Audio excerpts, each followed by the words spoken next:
Hey everybody, welcome back to Touchy Reactions. Hey. I got my husband Ryan here. I got my beautiful wife Cindy, and tonight we're going to be checking out another Sabaton reaction. Cindy, what are we going to be watching? We are going to be he's taking the teacher to school. Yeah. We have had a birthday request from our longtime friend to the channel, Melkor. Shout out to Melkor. It's his 21st birthday the other day. Happy birthday. I talked to him a little bit in the chat, and he wanted us to do the Sabaton history for the song Stormtroopers. Now, many of you know we've covered Stormtroopers before, and there was a little bit of controversy with some of the stuff we said. Here's a little clip of that right here. Hold on. You were talking about the fueled by the fear in their enemies' eyes. Yeah.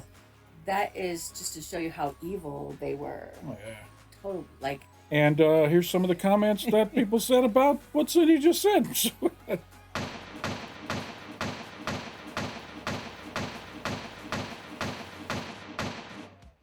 Just to make sure that I'm educated, Yes. so I was the one who made the comment. Yes. To make sure that I'm well informed, as soon as I knew that the history was out on it, I wanted to watch it. So I want to be informed, I want to learn, and so I can correctly comment about things. And that's what reaction is. I just saw it and I said stuff, so now I'm going to get informed. This is Stormtroopers, the German elite of World War I, Sabaton History number 119. We got Joachim and Indy Nidell from the History Channel. You ready? Yes. Here we go. I'm Indy Nidell. And I'm Joachim from Sabaton. And this is Sabaton History. Live from the Sabaton Cruise. Live from the Sabaton Cruise. What? Hell yeah! And this is Stormtroopers. Oh, wow.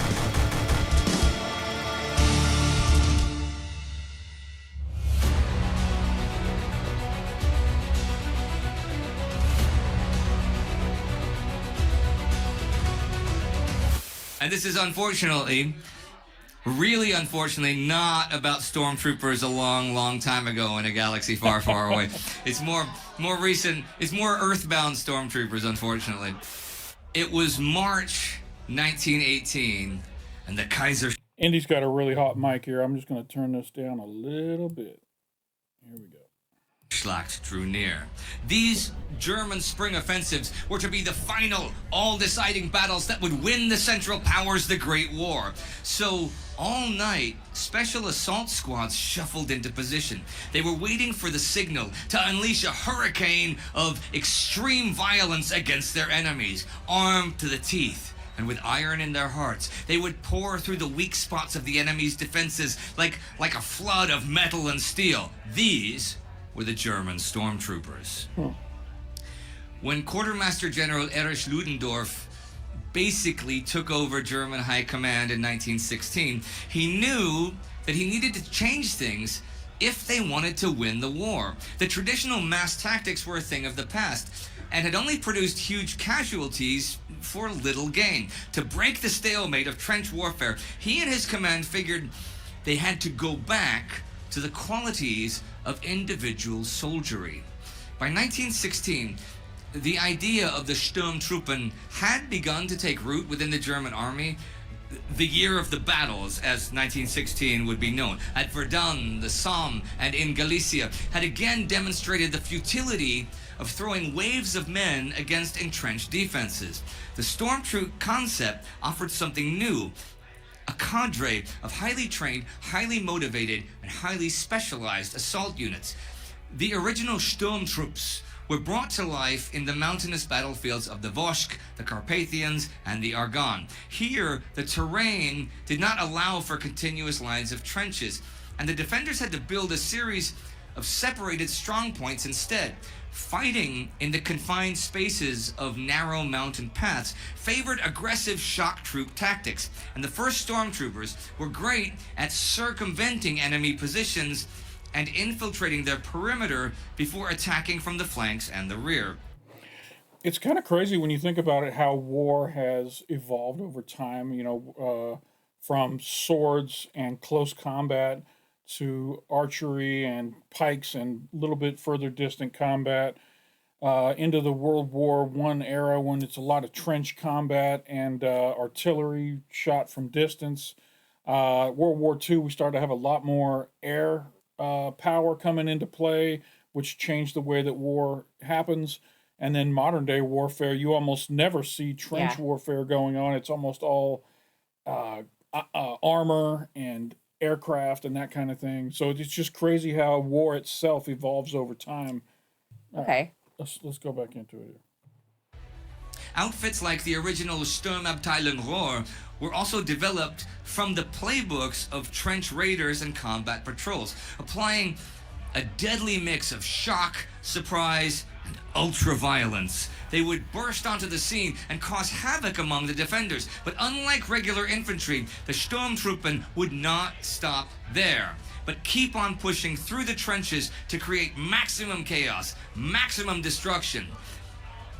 The emerging Stormtroopers attracted a certain kind of soldier, usually younger men, often under 25, unmarried, and with a certain flair for recklessness and a disdain for death and danger. But there were also the older, more experienced veterans, professional soldiers, and cold, calculating killers.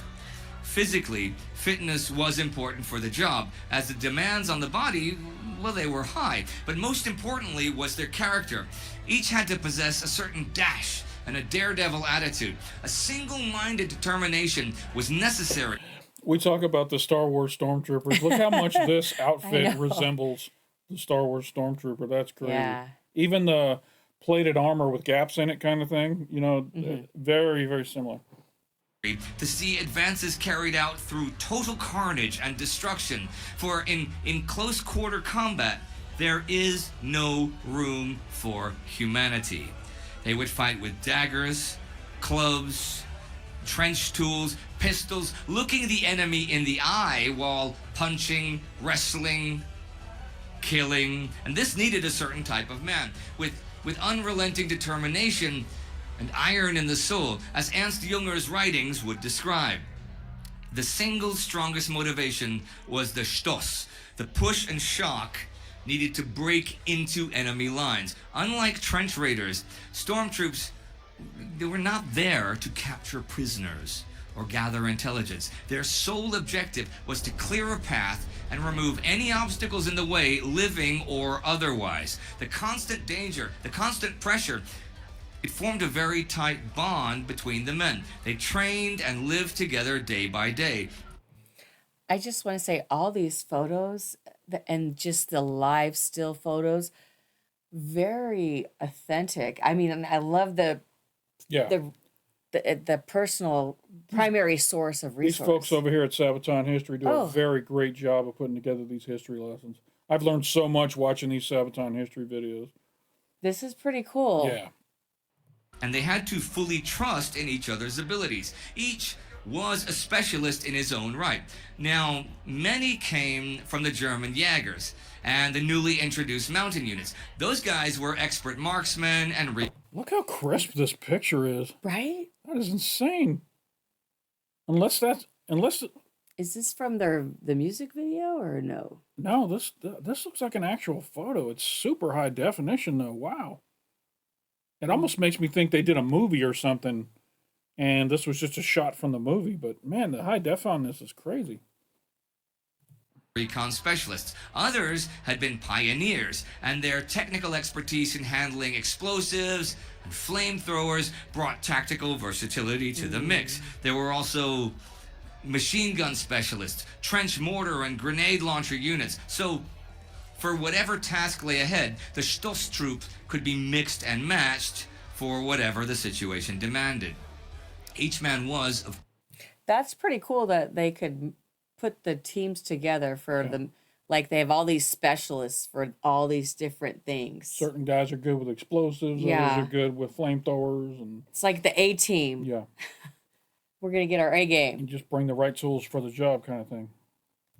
course, well-trained in close combat and trench warfare, as well as with a wide arsenal of both native and foreign weapons and equipment. They were armed with lighter carbines and machine guns like the MG-08-15, but the weapon of choice for the Stoss troop was the hand grenade. Going into action, they would carry sandbags full of stick and egg grenades with them. The first for concussion, the second for fragmentation. Emphasis was on accuracy and quickness of release. Each trooper would carry at least 5 or 6 grenades into battle, often in bags slung around the neck and the shoulders. They were great tools to dislodge the enemy from fortified positions by bombarding loopholes and entrances. And remember, the storm detachments, they were not riflemen. They were not fusiliers. They were designated grenadiers.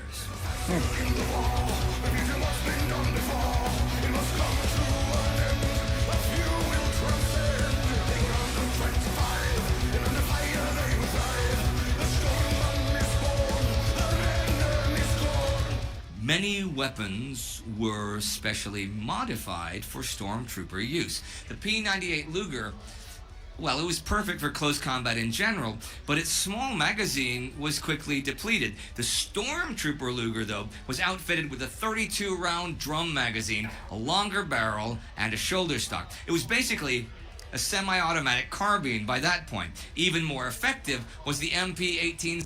I know there's a lot of collectors that collect war weapons. I got to figure that special Stormtrooper Luger that's got the 36. Yeah, the big clip on it's got to be a rare commodity and a very valuable item for people who collect war weapons, kind of thing.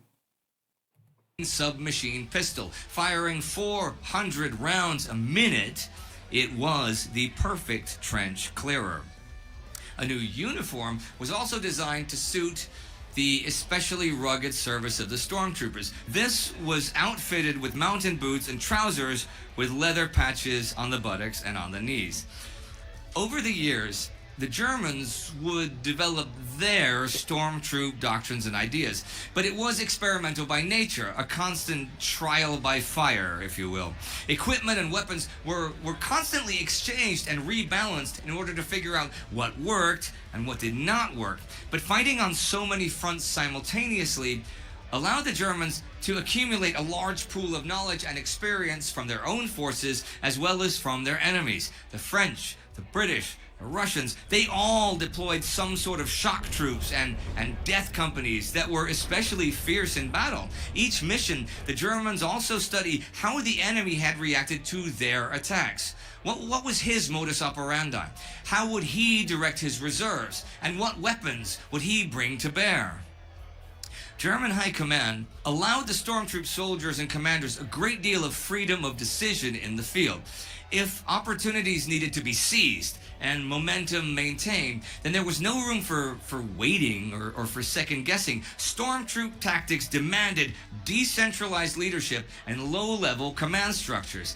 Instead of setting a rigid and restricted set of objectives, the men were given just a broad goal and allowed to find their own ways as to how to achieve it. NCOs were not only allowed, but encouraged to lead through direct command and Okay, so we have these young guys with little supervision. Yes. They got the veterans who are like experts in the field. in combat. They're experts in their specific areas that are over these combat veterans.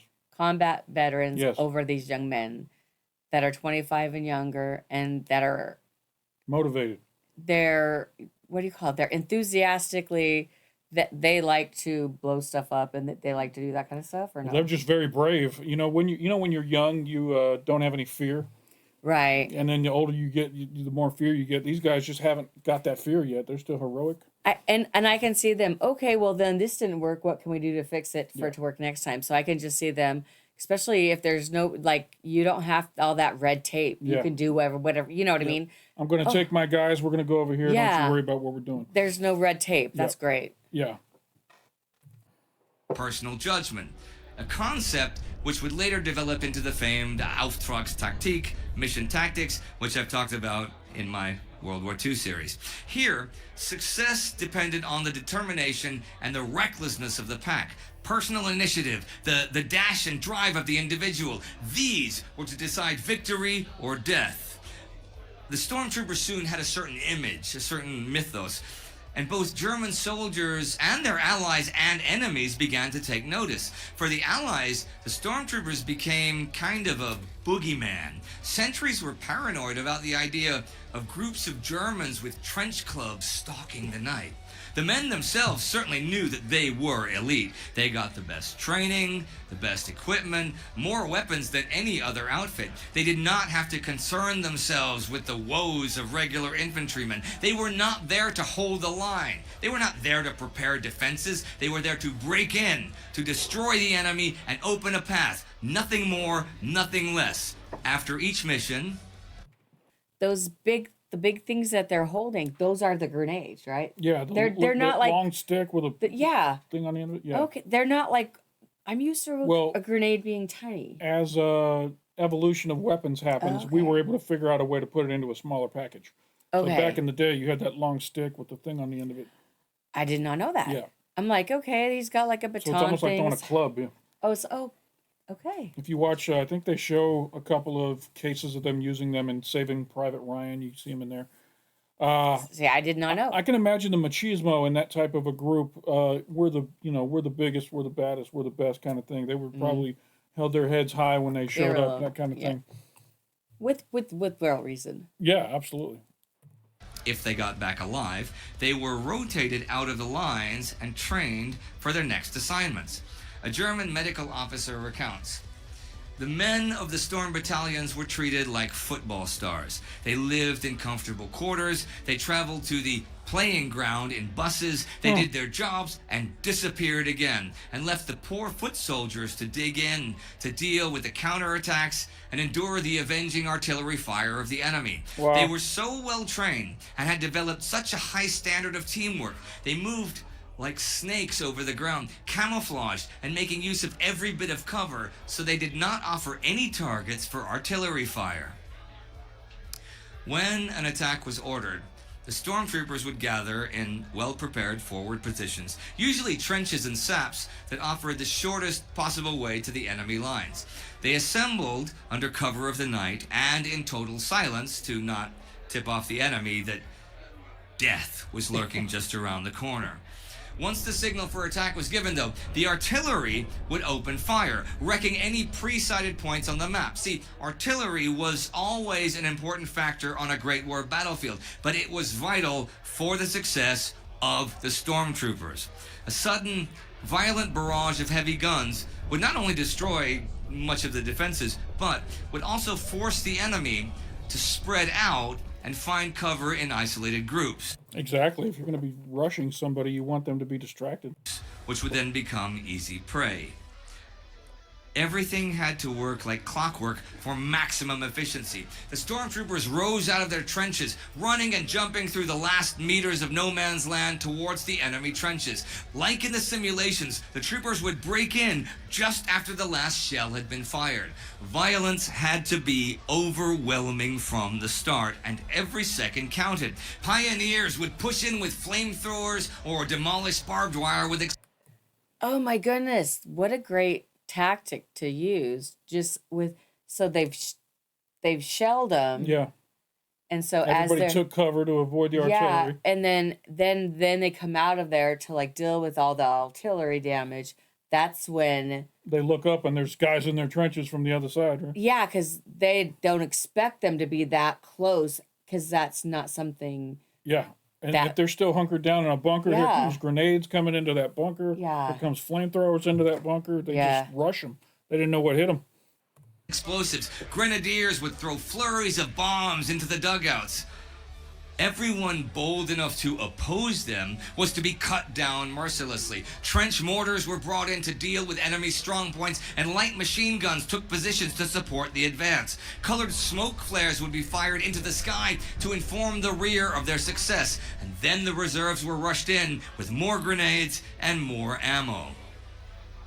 I got to imagine there was probably a lot of friendly fire during all the confusion. Oh yeah, I got to imagine that on both sides. You got to think that the side that's getting attacked didn't know who was who. There's probably a lot of smoke on the battlefield, the and fog in of, the trenches. the fog of war, so to Yeah. say.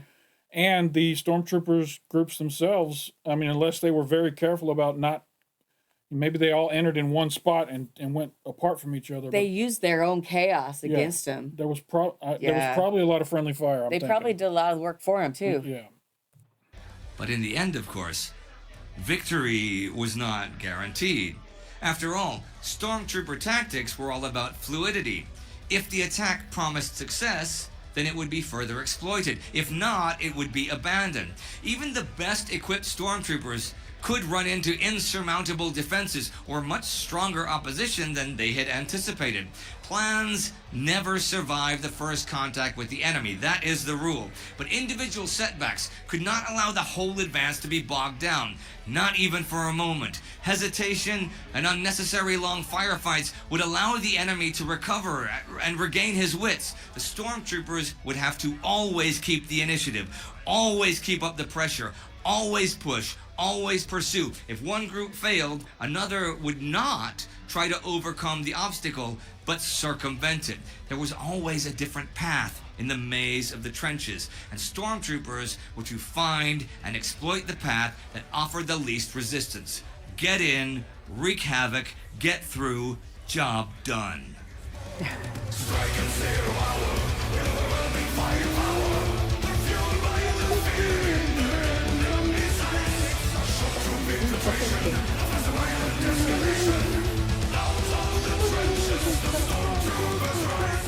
I think some of you guys might have seen my friend Joachim around before, yeah?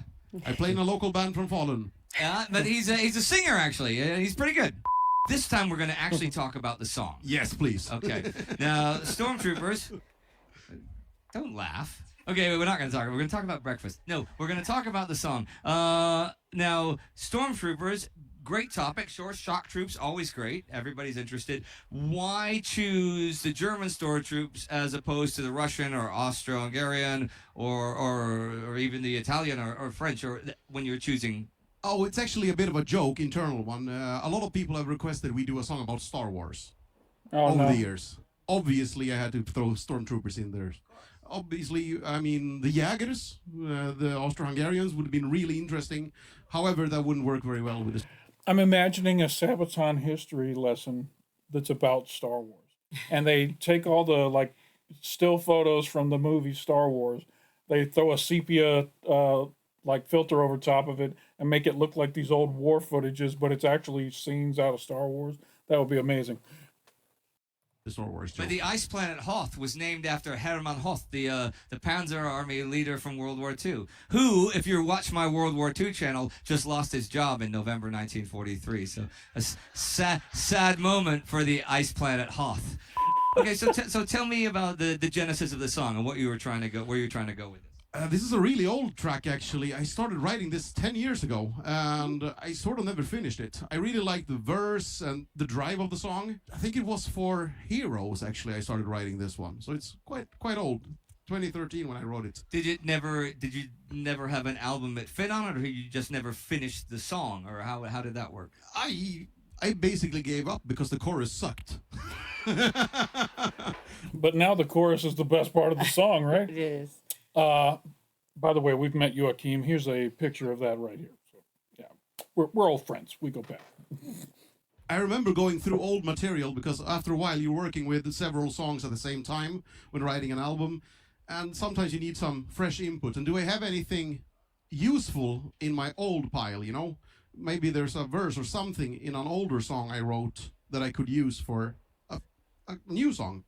And while going through some of this stuff, I remember Per, who's sitting over there, came up running, and it was the verse for Stormtroopers, I think. Verse and bridge or pre-chorus. And like, oh, that's that older stuff. I remember that. That's a song. And I'm like, yeah, but the chorus sucks ass. Ass. Yes. I could have said something else. That was the least offensive term I could come up with. What the hell else would he would have said? I love how he knows that the song is not good. Yeah. And he doesn't want to put out the song until he's got it correct. You know what I mean? It has that feel. Even if it takes 10 years to get it right, he's not going to put it out until it's correct. I like that. I like too. Well, it turned out then Pat was really onto it, and I'm like, yeah, I like it too, but I gotta rewrite the chorus then. So we sort of agreed to, okay, you can remake the chorus and fuck around with everything else, but don't touch that verse and pre-chorus. Yeah. So that stayed in, and it was actually one of the last songs to be finished for the album. So it was not a last-minute thing really, but. I don't know, I just kept postponing it, and having started a song and written a chorus, it's sort of stuck in your mind. It's hard to get out of that and imagine something else in its place. But had it lyrically always been about Stormtroopers, or was it about something else originally and just changed the lyrics? Oh, there was just random stupid lyrics. Can you sing some of them for the crowd? I do it every night, man. I mean, the original stupid lyrics. Oh, it's still the original stupid lyrics. No, usually when I write music and I don't know the topic, which is the case sometimes, I just do random rhymes or random words. I don't even remember them actually.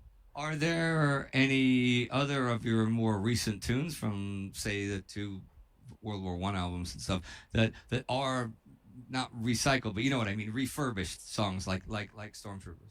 Oh, good question.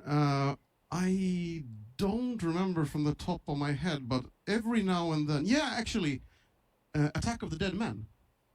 Me and Chris started writing that song in 2013 already, but we had a shitty pre-chorus that we couldn't get away with. So we had the verse, the intro, we had everything pretty much, except the solo and the pre-chorus. And it was a hard and technical pre-chorus, and it didn't gel. And we got so... I love Attack of the Dead, man. That's such a fun song to sing along with. So well written. I love the whole eerie feel to it. And the performance they do live with all the green smoke and the gas mask and all that stuff, just amazing. So frustrated and angry, and just said, it shouldn't be that hard. So we just went those few chords, and that's when the dead... It's brilliant. It's great. Again. Hey, something about that song, when I play that on piano tomorrow, speaking the solo, the first part of the solo, I kept the chords, but I had to change the solo. But once it gets to the bam, bam, bam, bam, that sounds brilliant on the piano. Oh, really? That's like the most beautiful part of any part of the album. I've actually fleshed out like large chords, like big ass chords to it. You'll like that.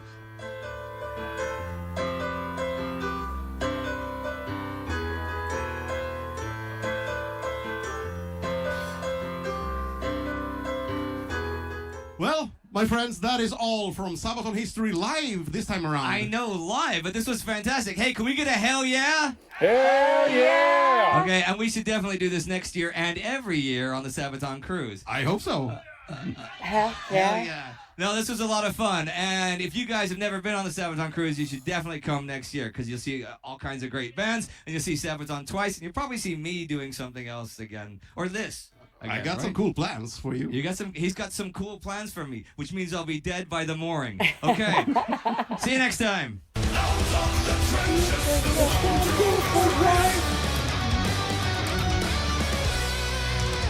All right, everyone. What are you waiting for?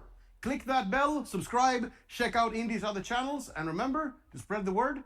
And until next time, thank you very much. All right. That was the history lesson for Stormtroopers. Shout out again to Melkor. Happy 21st birthday. Happy birthday. Don't everybody start thinking I'm going to be doing birthday requests all the time. This was a one-time thing. Melkor's been a fan of the channel for a long time, and I just thought it'd be a nice thing to do. Cindy, has your opinion changed of the Stormtroopers from the song Stormtroopers? Well, Or, yeah, go ahead. Joachim had said something in the video today that really kind of struck with me, that when he's writing a song and he just write things down and part of it sucks ass. Mm-hmm. Excuse me.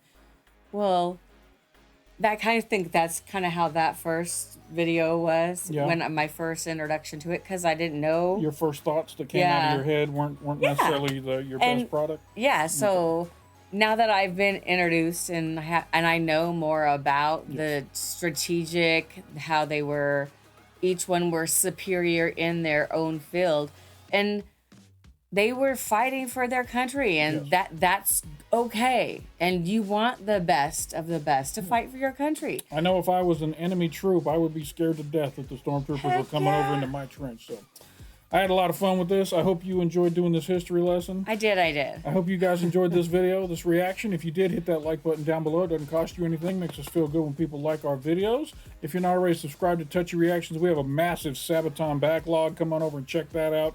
Subscribe to the channel. Hit that button below. If you hit that bell off to the side, it'll let you know anytime we drop some new content over here at Touchy Reactions. We also have a Patreon. There's a link up in the corner and down below in the description. Shout out to our patrons. Thank you for supporting the channel. We love you guys. And that is it for this video. Hoping Sabaton releases some new music sometime here in the near future. Always looking for new stuff to react to. So you guys let me know if anything new comes out that I might have missed. And that's it for this one. For anybody who stuck around here to the end, we appreciate you stopping by. And don't forget to come on back. Bye. If you enjoyed this video, the YouTube algorithm that knows everything that you like thinks that you'll also like this video right here. So check that out.